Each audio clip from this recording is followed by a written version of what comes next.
Edwin Mercer, an aging widower, stumbled upon an ornate mirror tucked away in the attic of his ancestral home.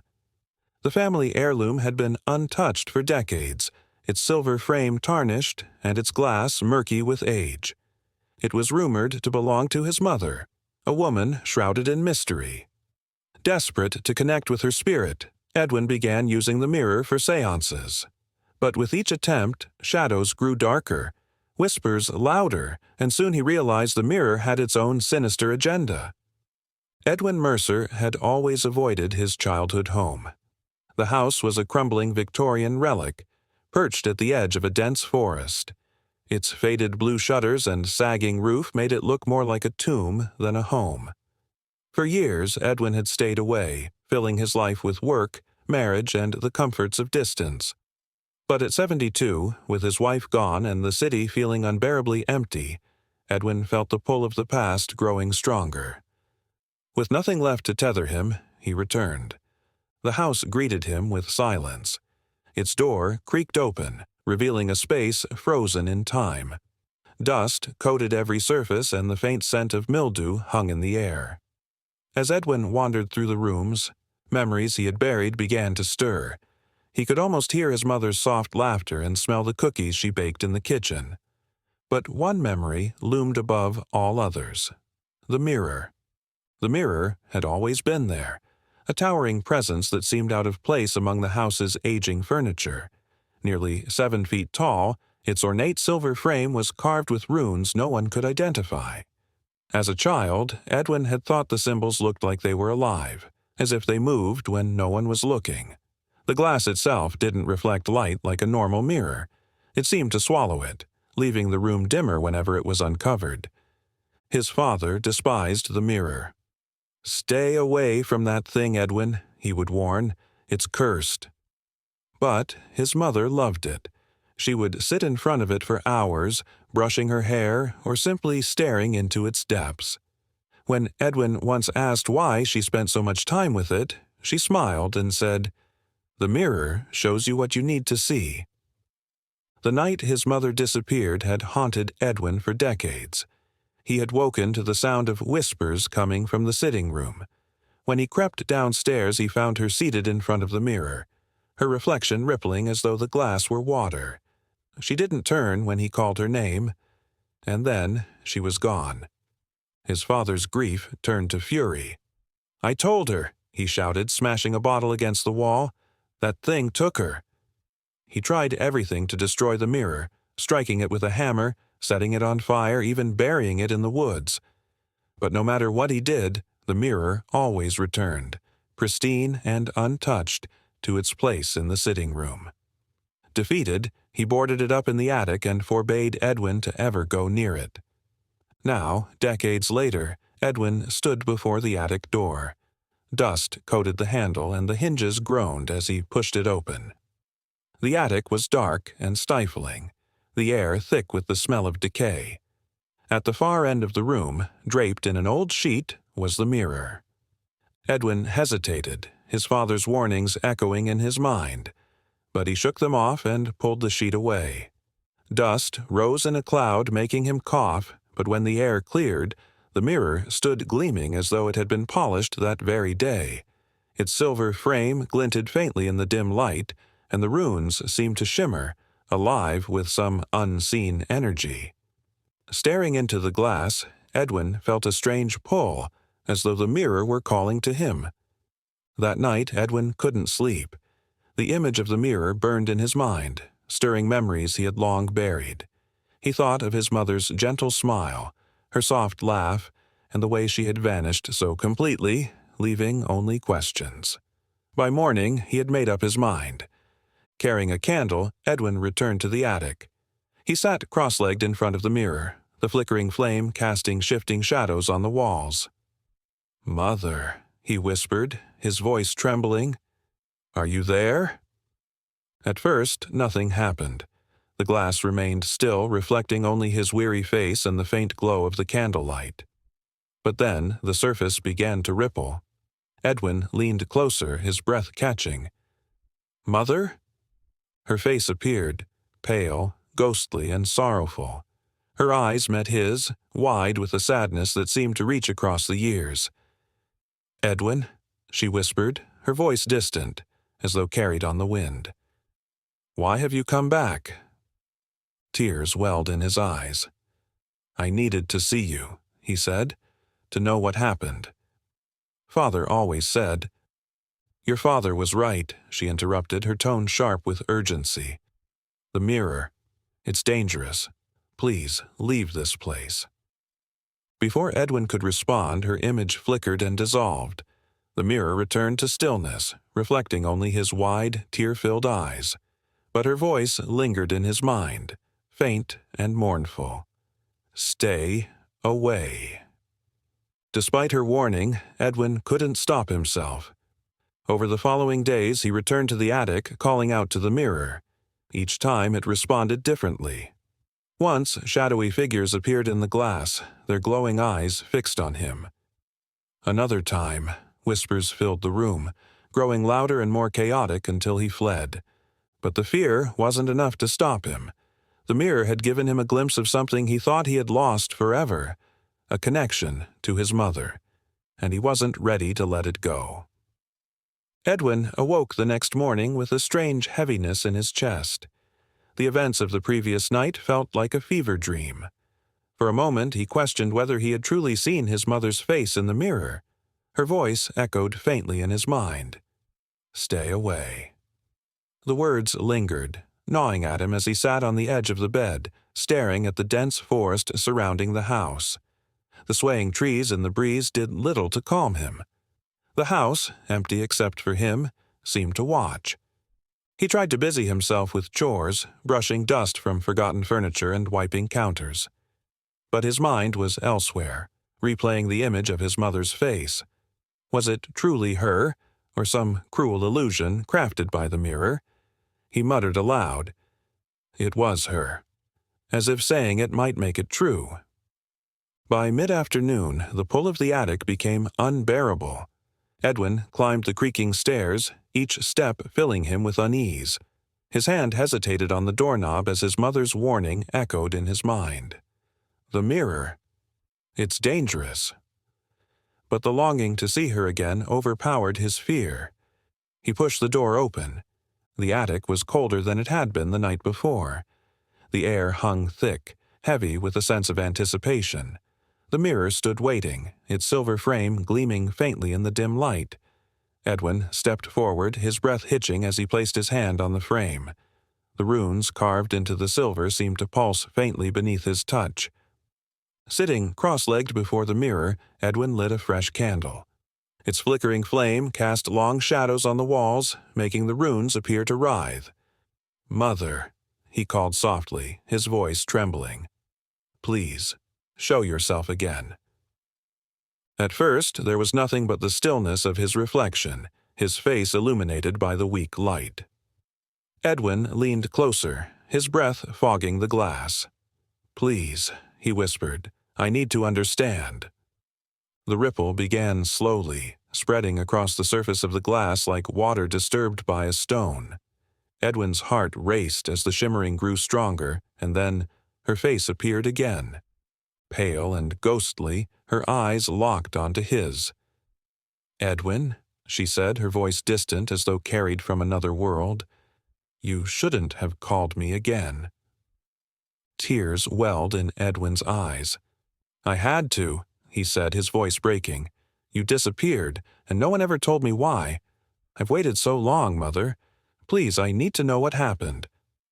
Her expression darkened, her sorrow deepening into fear.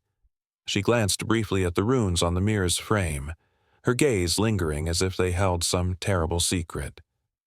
"The mirror isn't what you think it is," she said at last. "It's a doorway, Edwin, and it doesn't belong to us." "A doorway?" he repeated, his voice barely above a whisper. "To where?" Her voice dropped, barely audible. "To places we were never meant to see. It shows you what you want, but it takes something in return.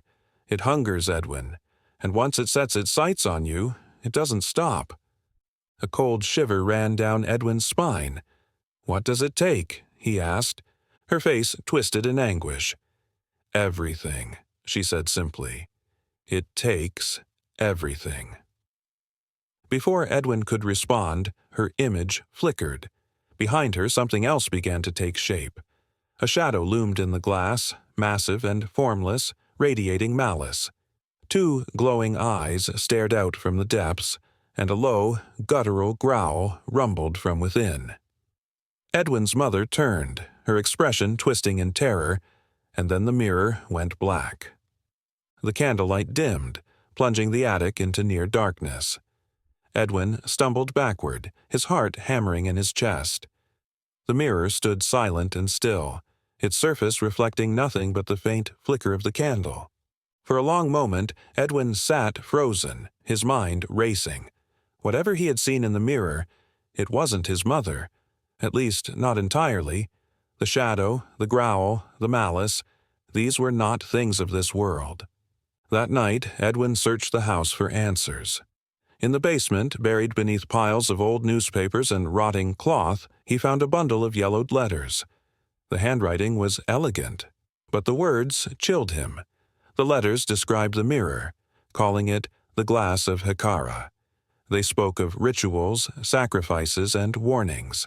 The mirror grants what the heart desires, but its hunger is endless.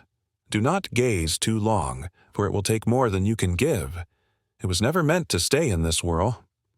Edwin's hands shook as he read the letters. He thought of his mother's warning, the shadow in the glass, and the letters' dire proclamations. "What have I done?" he whispered, the papers slipping from his grasp. But even as fear gripped him, a deeper need stirred within. The mirror had shown him his mother, given him a chance to speak with her. If there was even the faintest possibility of bringing her back, how could he walk away now? As the clock struck midnight, Edwin found himself back in the attic. The candlelight flickered weakly as he knelt before the mirror once more. He hesitated, his hands trembling. "One last time," he whispered. "Just one more time." The mirror remained dark for several moments, its surface unchanging. Edwin's breath hitched as the silence stretched on, but then, slowly, the ripples began again. The air in the attic was suffocating as Edwin knelt before the mirror again. The ripples across the glass grew more pronounced, as though the surface were alive and straining to break free of its ornate silver frame. Edwin clutched the edge of the mirror, his pulse racing as he leaned closer. He wanted answers. He needed them. "Mother," he whispered, his voice trembling. "Please, I'm here. Tell me what to do." The ripples slowed and her face emerged once more, pale and sorrowful. But this time fear darkened her eyes as if she knew something terrible was approaching. "Edwin," she said softly, her voice barely audible. "You don't understand what you've done." Edwin leaned closer, his reflection distorted in the rippling glass. "I had no choice," he said desperately. "I needed to see you again." She shook her head, her expression more pained than before. "The mirror doesn't just show you what you want. It binds you to it. It takes its price in ways you can't imagine. You've already opened the door." The words sent a chill down Edwin's spine. "What do you mean? Opened the door to what?" "Listen to me," she interrupted, her voice sharp and urgent. "The more you look into it, the harder it will be to leave. It doesn't just want to show you. It wants to keep you." A sudden noise cut through the air, a low hum that seemed to come from the mirror itself. The ripples intensified, and Edwin instinctively pulled back. His mother's face flickered, replaced briefly by a shadowy figure with glowing eyes. The same guttural growl from before rumbled through the attic, deeper and more menacing this time. "Mother!" Edwin cried, reaching out toward the glass, but her face vanished. The shadow loomed larger, its form stretching like tendrils toward him, the darkness pulsing like a living thing, reaching for him. The hum grew louder, turning into a deafening roar. Edwin scrambled back, his hand knocking over the candle. The flame sputtered and died, plunging the attic into pitch-black darkness. For a moment, the only sound was his ragged breathing and the pounding of his heart. Then the mirror spoke. Its voice was not human. It was a chorus of guttural whispers, overlapping one another in a language Edwin couldn't understand. The sound pressed against his ears and seemed to crawl into his mind, invading every corner of his thoughts. Edwin clamped his hands over his ears, but the whispers grew louder, burrowing deeper. He stumbled toward the attic door, his legs trembling. As he reached for the handle, the door slammed shut with a force that rattled the frame. "No!" Edwin shouted, pounding on the wood. "Let me out!" The whispers stopped abruptly, leaving the attic eerily silent. Edwin turned back to the mirror, his chest heaving. The surface was smooth and reflective, but something was terribly wrong. The reflection didn't match the room. In the glass, the attic was brighter, the shadows sharper. Then he saw it, a figure standing behind him. He spun around, his breath catching in his throat. The attic was empty. When he turned back to the mirror, the figure was closer. It was humanoid but grotesquely wrong, its edges blurred like smoke. Its glowing eyes burned into his, and though it had no mouth, Edwin felt it grin, mocking him. "Who are you?" Edwin demanded, his voice shaking. "What do you want?" The figure raised a shadowy hand and pointed directly at him. Edwin's chest tightened as a wave of cold washed over him. He felt the air leave the room. The whispers began again, low and insistent, growing louder with each second. Edwin clutched his head, collapsing to the floor. The voices overlapped, repeating an incomprehensible phrase that slowly became clear. "Stay. With us." Edwin crawled toward the mirror, his fear overtaken by desperation. "What do you mean? Who are you?" The figure tilted its head, its glowing eyes narrowing. The whispers stopped, and for a moment the attic was suffocatingly silent. Then the glass rippled again, and Edwin's mother appeared once more.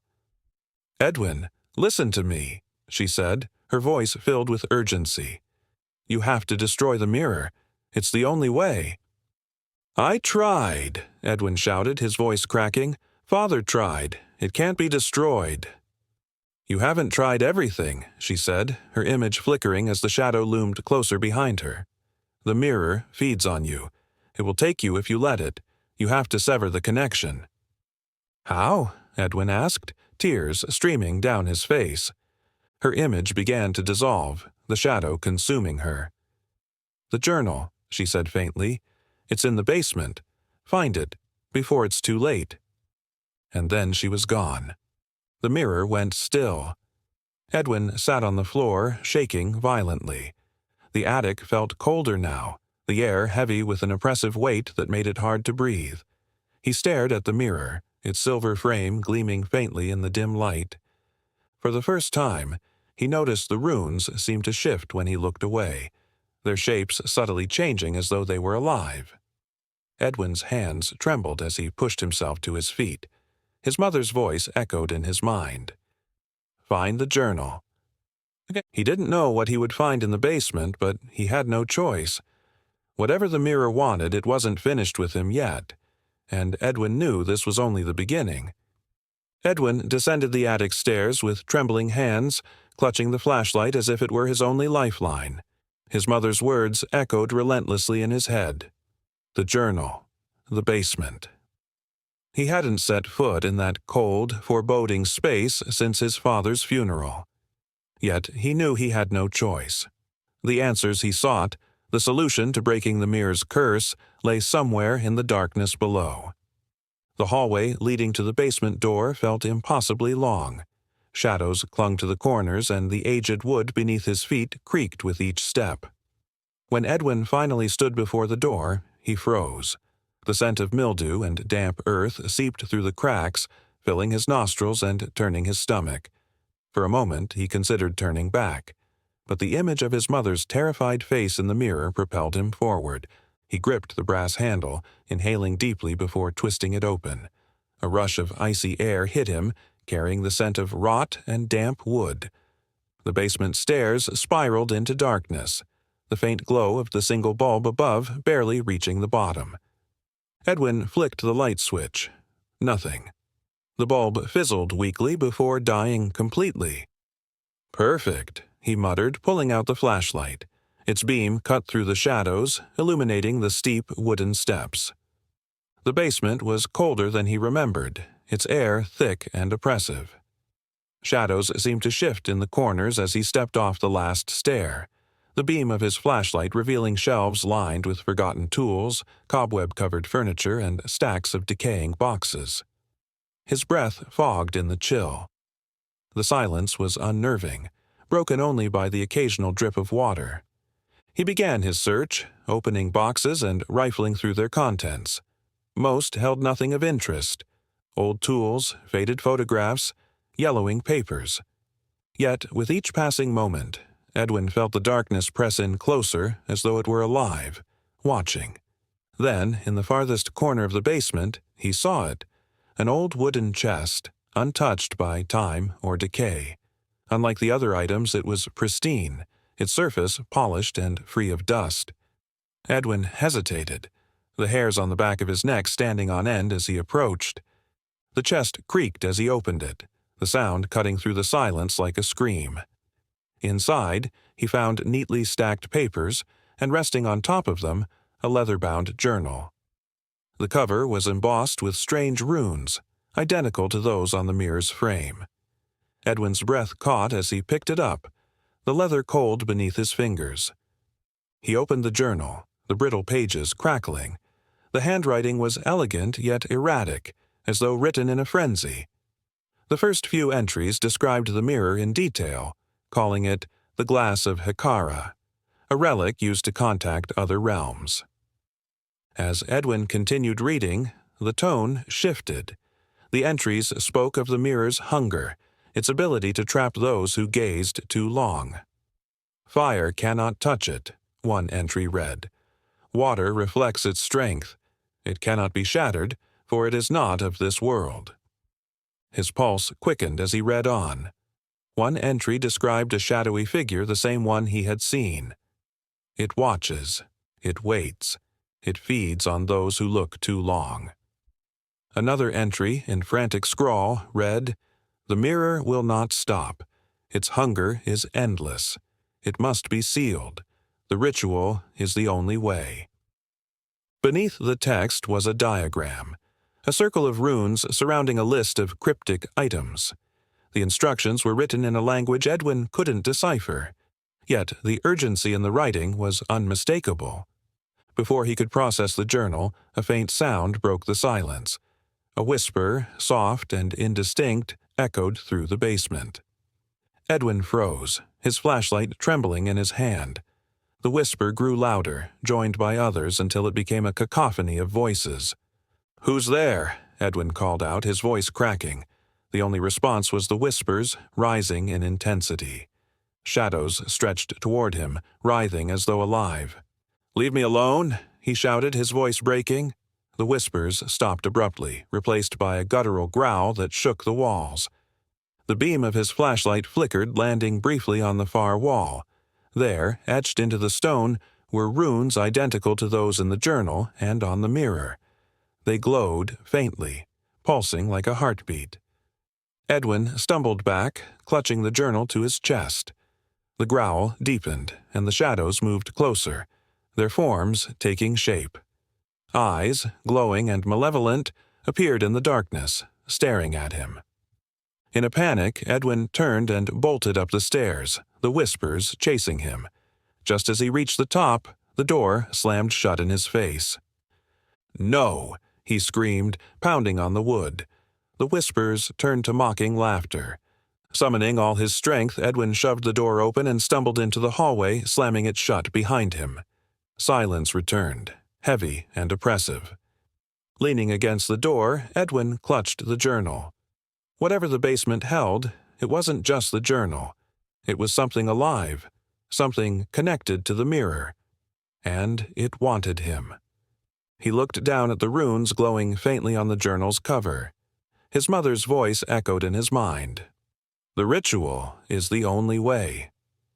He had to figure out the instructions. It was his only chance. Edwin sat on the hallway floor, his back pressed against the basement door. The journal rested heavily in his lap, its runes faintly glowing. His mind raced, replaying the events in the basement. The growls, the whispers, the glowing runes, all of it pointed to one chilling truth. The mirror wasn't just cursed, it was alive. He flipped the journal open, his trembling fingers tracing the cryptic text. The words felt maddening, yet the entries hinted at truths he couldn't dismiss. One phrase stood out. "The ritual is the only way." His eyes locked on the diagram, a circle of runes surrounded by a list of items. Iron dust, salt, a personal object. It was strange, but it offered hope. If the mirror couldn't be destroyed, perhaps it could be sealed. Edwin stood on shaky legs, his thoughts racing. The house felt colder now, as though the mirror's presence was spreading through its walls. He set the journal on the coffee table in the living room, switching on the lamp. Its warm glow offered little comfort. The list of items taunted him with its vagueness. Where would he find iron dust? And what counted as a personal object? As he mulled over his options, a faint noise from upstairs broke his concentration. A thud, followed by the creak of floorboards. Edwin's blood ran cold. The sound came from the attic. His chest tightened. The mirror was calling. Clutching the journal tightly, Edwin rose. The thought of returning to the attic filled him with dread, but he couldn't ignore it. He grabbed the flashlight from the table and began climbing the stairs. Each step creaked loudly, echoing in the unnerving silence. The attic door stood slightly ajar, the faint flicker of candlelight spilling into the hallway. Edwin's stomach churned. He was sure he had blown out the candle earlier. Slowly, he pushed the door open. The room was eerily still, the furniture and boxes as he had left them. Yet the mirror was different. The runes on its frame pulsed with a sinister light, their shifting shapes dizzying. Edwin's reflection was absent, replaced by the shadowy figure. It stood motionless, its glowing eyes locked onto him. Edwin's breath caught in his throat as the whispers began, low and unintelligible at first, but growing louder. They overlapped into a cacophony of voices, filling the room with malice. "What do you want from me?" Edwin shouted, his voice trembling. The figure tilted its head, the whispers ceasing abruptly. A deep, resonant voice reverberated through the attic. "Your life!" Edwin stumbled back, dropping the flashlight. Darkness swallowed the room, save for the ominous glow of the runes. The figure pressed closer to the glass, its form distorting as though trying to escape. "You opened the door," the voice said, each word heavy with accusation. "I didn't know," Edwin cried. Tears streamed down his face. "I just wanted to see her again." The figure laughed, a guttural, mocking sound. "The mirror takes what it is owed." Desperation clawed at Edwin's chest. He reached for the journal, flipping to the ritual's diagram. The symbols blurred as his hands shook. "I won't let you," he shouted, his voice cracking. The figure pushed harder against the glass, fractures spreading across the surface. The whispers returned, angrier and louder, swirling around him like a storm. Edwin snatched up the flashlight and aimed it at the mirror. The beam reflected off the cracked glass, and for a moment, the figure recoiled. Seizing the opportunity, Edwin tore through the boxes scattered across the attic, searching for anything that matched the list. He found an old horseshoe. Iron. A box of salt from the kitchen would suffice. For the personal object, he hesitated before removing the locket from his neck. It had been his mother's, given to him after her death. He gripped it tightly, his heart aching. He arranged the items in a circle on the floor, carefully replicating the diagram in the journal. The runes on the page glowed faintly, as though responding to his actions. The whispers grew louder, the figure in the mirror thrashing violently. Glass shards splintered and fell, landing with soft clinks. Kneeling in the circle's center, Edwin opened the journal and began reciting the incantation. The words were foreign, their syllables unfamiliar, but he forced them out. His voice trembled at first, but as he continued, it gained strength. The runes on the mirror flared brightly, illuminating the room with a harsh, white light. The figure screamed, a sound so piercing Edwin thought his eardrums would burst. The mirror shook violently, the cracks spreading rapidly. Edwin kept chanting, his voice rising over the chaos. The floor beneath him trembled and the air grew heavy with an oppressive energy. "Release me!" the figure roared, its form twisting and contorting. "You cannot win!" Edwin shouted the final words of the incantation, his voice echoing through the attic.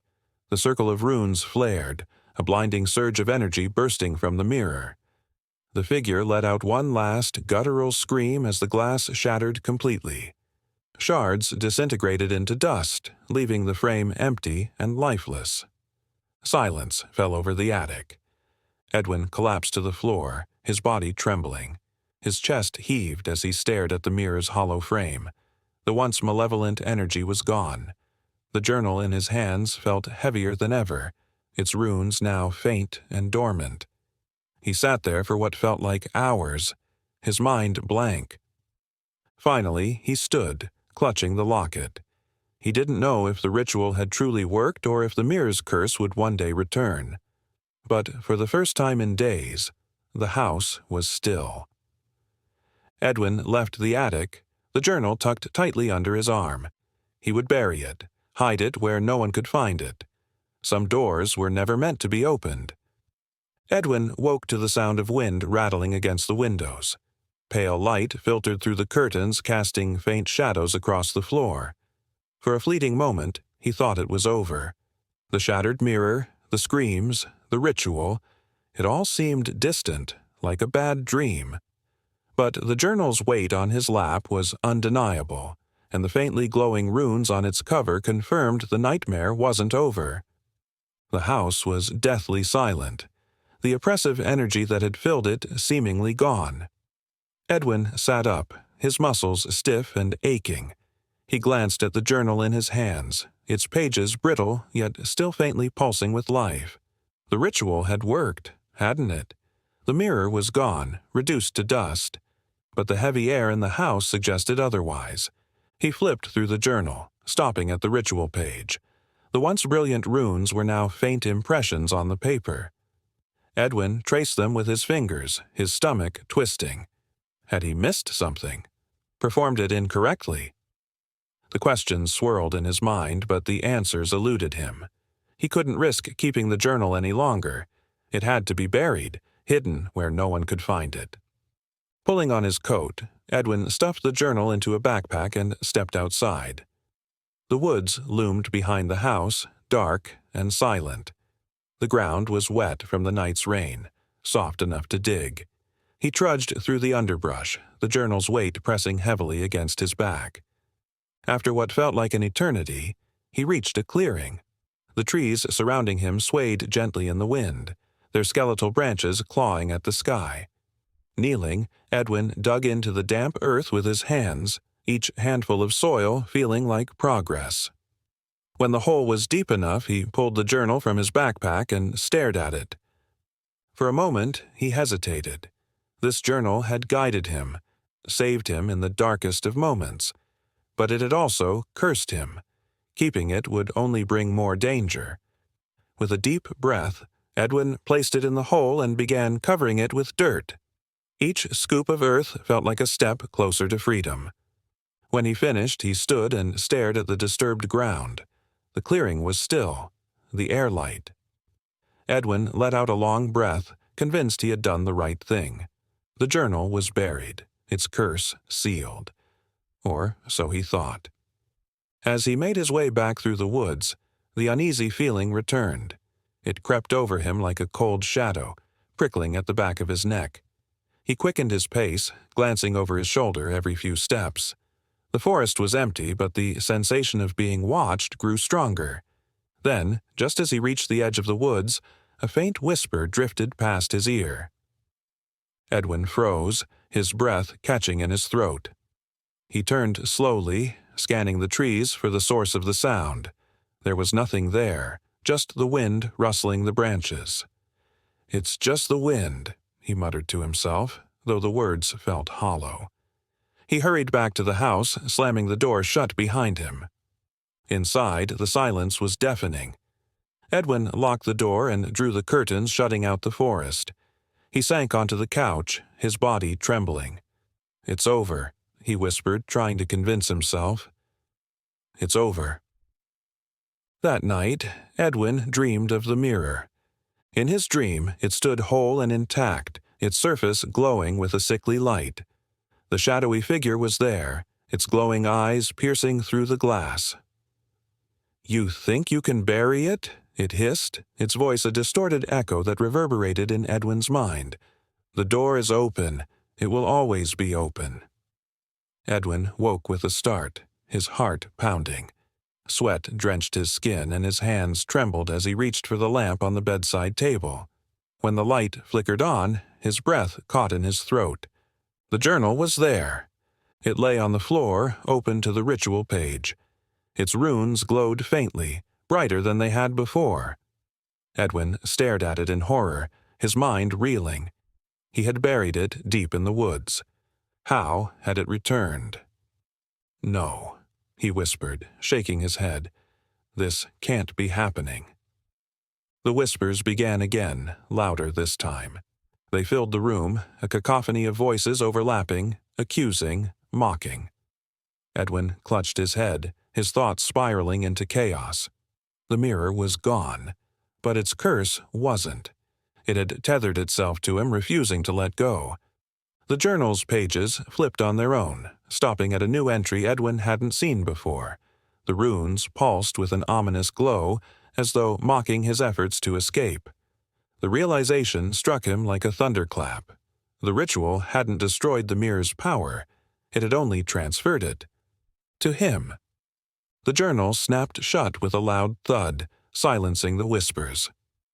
Edwin sat on the edge of the bed, his head in his hands. He was trapped. No matter how far he ran or how deep he buried the journal, it would always find him. The door had been opened and it could never be closed.